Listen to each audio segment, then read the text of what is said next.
ABC 10 News at 7 starts now. It appears Todd Gloria is on his way to becoming San Diego's next mayor. Good evening, I'm Kimberly Hunt. And I'm Steve Atkinson. The first batch of results from last night do show Todd Gloria leading Barbara Bree 56 to 43%. While Gloria is optimistic, Bree tells our ABC 10 News reporter Mimi Alcala she's not giving up. Every vote should be counted. While election results trickled in Tuesday night and we heard from both candidates, we are still waiting to find out who will be the next mayor of San Diego. We're happy to wait, but the trend line is pretty obvious. Early results show Assemblymember Todd Gloria taking the lead over City Councilwoman Barbara Bree, but Bree says she's not backing down. She declined an interview Wednesday, but sent us a statement saying in part, "We know from our experience in the primary, when we were way behind on election night, that it's not over until it's over, and there are still a lot of ballots to count. So I will reserve judgment while the remaining ballots are counted." We're willing to be patient while the registrar of voters counts every ballot.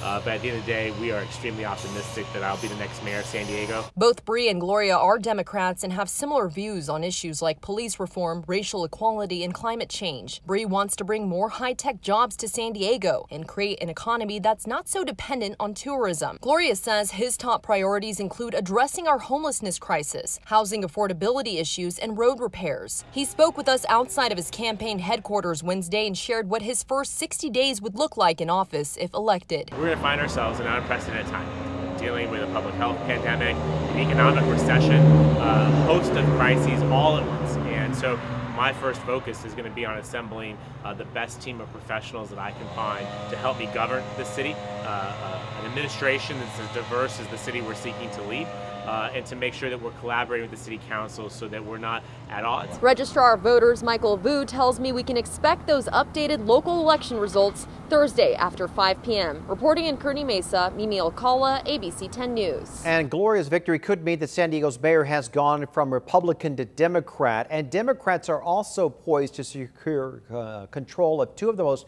powerful agencies in both the city and the county. Democrats will now have an 8-to-1 advantage on the city council. And Democrats are on track to flip 2 seats on the county board of supervisors, giving them a 3-to-2 advantage after years of Republican control. That could change how the county addresses key issues such as the environment, public health, and housing. The new city council will be sworn in next month. The new board of supervisors will take over in January. It appears Darrell ISSA is well positioned to be the next representative from the 50th district. He is leading Amar CAMPA-NAJJAR by just under 11,000 votes. This is the seat formerly held by Duncan Hunter, who resigned. And we should note there are still 370,000 votes left to be processed in the county, but only a fraction of those are from the 50th district. The numbers will be updated tomorrow at 5 o'clock.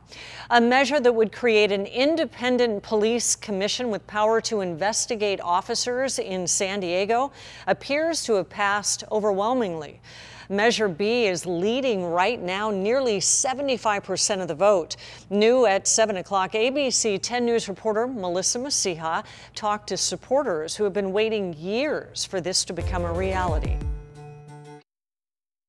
A lot of people will look at this and think, oh, look, you know, it happened overnight. Well, no, it took 9 years of very persistent, consistent research, education, lobbying. Martha Sullivan was one of the early members of the group Women Occupy San Diego. One of their goals ended up being police reform following Occupy San Diego protests back in 2011 and 2012.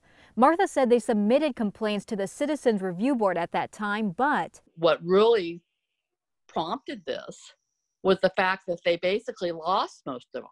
Since then, the push for an independent police commission grew. Once Measure B results are certified, the current Community Review Board will be dissolved and the Commission on Police Practices will be formed. There was a long list of supporters from the California Nurses Association to the NAACP. So basically it was strength in numbers. This measure is the epitome of strength in numbers. It is the epitome of community support. The new Commission on Police Practices would have independent counsel, subpoena power, and the ability to review complaints against officers and make recommendations. they'll have greatly expanded powers, a lot more responsibility, and a lot more freedom to do the right thing. The president of the San Diego Police Officers Association said they took a neutral stance on the measure and said they will continue to support oversight in whatever form the community as a whole demands. Melissa Masiha, ABC 10 News. Companies such as Uber, Lyft, and DoorDash are also getting their wish. California voters passed Prop 22, which exempts the companies from the law requiring them to classify their drivers as employees instead of contractors. The app-based companies spent more than $200 million to get the prop on the ballot, making it the costliest measure in California history. For more results and the latest updates as they come in, be sure to head to 10news.com and check out our Election 2020 section. At ABC News, we'll air a one-hour special on this historic election tonight at 10 p.m. You can watch it right here on ABC 10, followed by ABC 10 News at 11. Turning now to coronavirus, San Diego County could be just 1 week away from dropping to the dreaded purple tier. Today, the state reported our county had an adjusted case rate of 7.4 per 100,000. We have to be below 7 to stay at the red tier, and we have just 1 week to do so.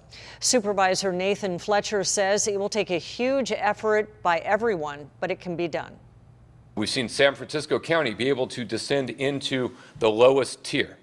Again, heavy population, heavy concentrations, but they have been able to do it. So we know what is possible if we truly commit ourselves.